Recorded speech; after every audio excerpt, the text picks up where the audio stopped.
What we want to talk about in this video is the resistance of Aboriginal peoples to the Northern Gateway Pipeline project in relation to this question. To do this, however, we need to grasp the story of intercultural contact between Indigenous and non-Indigenous peoples from an Indigenous perspective in Canada. So here it goes. Europeans began showing up on the eastern shores of Canada beginning in the 16th century. Europeans came over with what we understand today to be an imperial or colonist mindset which assumed their own natural superiority of culture and religion.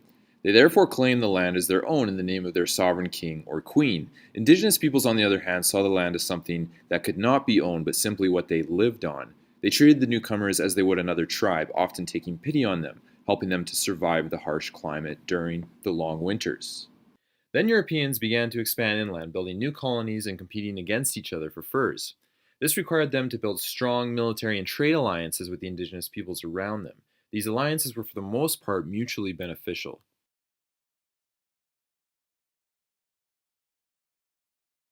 Things changed, however, once Britain became the dominant European power in North America.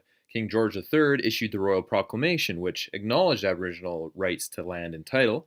However, this did not do much to protect Aboriginals from colonist expansion.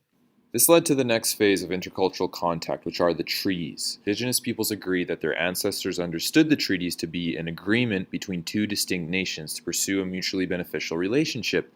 Aboriginals understood the treaties to mean that the government would help them adjust to the new society while at the same time honoring their rights to land. Over the next 2 centuries, however, the government would not live up to these expectations. Instead, the government pursued a policy of assimilation. This led to several acts of legislation, the most notorious of which was the Indian Act of 1876, which were basically designed to assimilate and civilize Aboriginals into, well, civil society, so that there would no longer be the annoying Indian problem, as it was often thought of.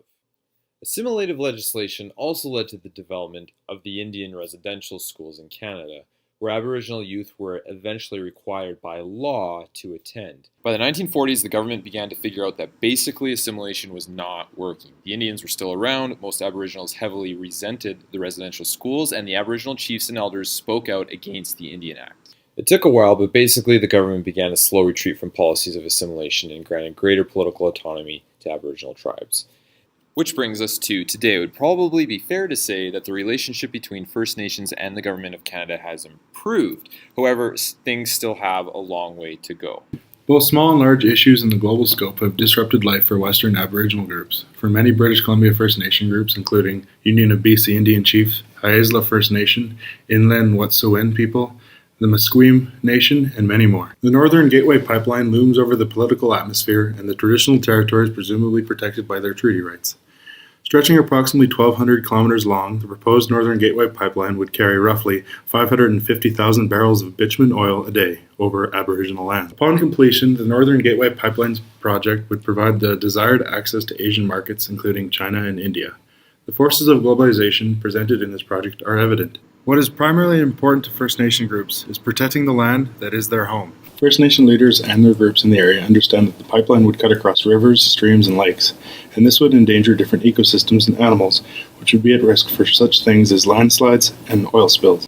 Dangers like these are deep in conflict with how Aboriginals view their relationship with the land. The federal government often struggles to recognize this perspective on issues. The story continues on in the form of Aboriginal representatives and band leaders who speak for their communities. Statement signed by the BC Assembly of First Nations, the First Nations Summit, and the Union of BC Indian Chiefs, along with 28 individual bands, said legal action against the project will be vigorously pursued. Their statement said, "This project and the federal process to approve it violates our rights and our laws.